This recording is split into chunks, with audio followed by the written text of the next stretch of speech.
Assalamualaikum warahmatullahi wabarakatuh. Nama saya Restianingrum Suhada, NPM 1951020419. Di sini saya akan menjelaskan tentang aspek keuangan internasional. Yang A ada lembaga keuangan internasional. Lembaga keuangan internasional adalah lembaga yang didirikan untuk menangani masalah-masalah yang bersifat internasional, baik berupa bantuan pinjaman maupun bantuan lainnya. Pemberian bantuan yang dilakukan oleh lembaga keuangan internasional dapat bersifat lunak, artinya dengan suku bunga yang rendah dan jangka waktu pengembaliannya relatif panjang. Kemudian, bantuan internasional juga dilakukan dengan tujuan komersial, yang biasanya dilakukan oleh lembaga keuangan internasional swasta. Yang pertama ada Bank Dunia. Bank Dunia merupakan lembaga keuangan internasional didirikan dengan tujuan yang memecahkan masalah-masalah internasional, terutama yang berkaitan dengan masalah moneter dan keuangan lainnya. Yang kedua ada International Monetary Fund, IMF atau Dana Keuangan Internasional, lahir setelah konferensi di Bretton Woods, Amerika Serikat. Pada saat itu, 44 negara hadir berunding untuk mendirikan IMF dan Bank Dunia. Pendirian IMF didasarkan kepada beberapa tujuan sebagaimana yang tercantum di dalam Article of Agreement. Adapun tujuan tersebut yaitu yang pertama ada menjadi tempat secara permanen bagi pertemuan-pertemuan dan perundingan untuk mencapai kerjasama internasional dalam bidang keuangan. Yang kedua ada membantu memperluas perdagangan internasional yang seimbang di antara para anggotanya dan membantu perekonomian para anggotanya. Yang ketiga ada berusaha mendirikan competitive differentiation dan mengusahakan tercapainya stable exchange rate.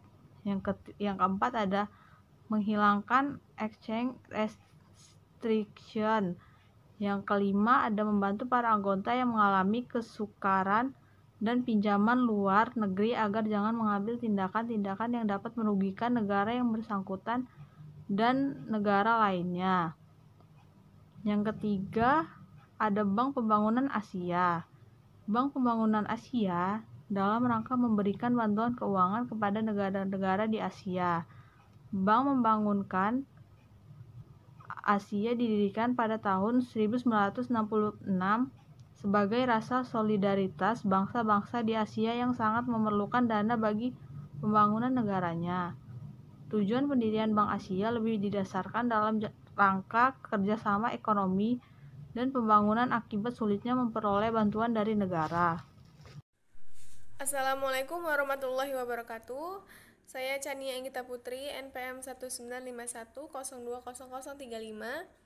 Di sini saya akan menjelaskan tentang neraca pembayaran.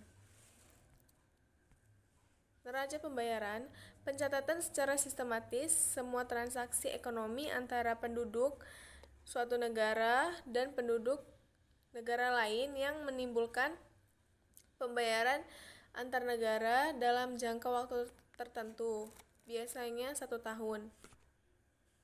Suatu neraca pembayaran dikatakan surplus apabila terdapat kelebihan dana dan perdagangan dan investasi dibandingkan dengan kewajiban yang dibayarkan kepada negara lain.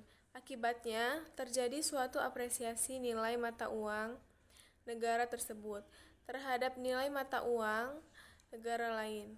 Sebaliknya, neraca pembayaran dikatakan defisit apabila terdapat kelebihan impor terhadap ekspor, suatu ketergantungan terhadap investor asing, dan terjadi penilaian terlalu tinggi terhadap mata uang negara tersebut atau overvalue. Negara yang mengalami neraca pembayaran defisit wajib menutupi defisit atau kekurangan itu dengan mengekspor emas atau cadangan mata uang kuat atau hard currency reserves. Misalnya dolar Amerika Serikat yang diterima sebagai alat pembayaran utang luar negeri atau balance of payment. Secara singkat dapat dikatakan neraca pembayaran adalah catatan yang sistematik tentang transaksi ekonomi internasional antara penduduk negara itu dengan penduduk negara lain. Hal yang paling utama dalam menghitung neraca pembayaran adalah keseimbangan antara arus masuk dan arus keluar. Jadi, ketika seluruh komponen dalam arus masuk dan arus keluar dijumlahkan, nilainya haruslah 0. Namun sayangnya hal tersebut relatif sulit ditemukan. Ketidakseimbangan tersebut yang akan menghasilkan apa yang disebut dengan surplus dan defisit neraca pembayaran. Tujuan penyusunan neraca pembayaran. Yang pertama yaitu mengetahui peranan sektor eksternal dalam perekonomian suatu negara. Yang kedua, mengetahui aliran sumber daya antar negara. Yang ketiga, mengetahui struktur ekonomi dan perdagangan suatu negara. Yang keempat, mengetahui permasalahan utang luar negeri suatu negara. Yang kelima, mengetahui perubahan posisi cadangan devisa atau suatu negara. Yang keenam, dipergunakan sebagai sumber data dan informasi dalam penyusunan anggaran devisa atau foreign exchange budget. Yang ketujuh, dipergunakan sebagai sumber data penyusunan statistik pendapatan nasional atau national account. Sekian yang dapat saya sampaikan, selanjutnya akan disampaikan oleh pemateri selanjutnya. Assalamualaikum warahmatullahi wabarakatuh. Nama saya Restianingrum Suhada, NPM 1951020419. Di sini saya akan melanjutkan dari pemateri kedua, yaitu pasar valuta asing. Pasar valuta asing atau disingkat FALAS merupakan suatu jenis perdagangan atau transaksi yang memperdagangkan mata uang suatu negara terhadap mata uang lainnya, yang melibatkan pasar-pasar uang utama di dunia selama 24 jam secara berkesinambungan. Pergerakan pasar valuta asing berputar mulai dari pasar Selandia Baru dan Australia yang berlangsung pukul 05.00 sampai 14.00 WIB. Lalu berlanjut ke pasar Asia yaitu Jepang, Singapura, dan Hong Kong yang berlangsung pukul 07.00 sampai 16.00 WIB. Ke pasar Eropa yaitu Jerman dan Inggris yang berlangsung pukul 13.00 sampai 22.00 WIB, sampai ke pasar Amerika Serikat yang berlangsung pukul 20.30 sampai 10.30 WIB.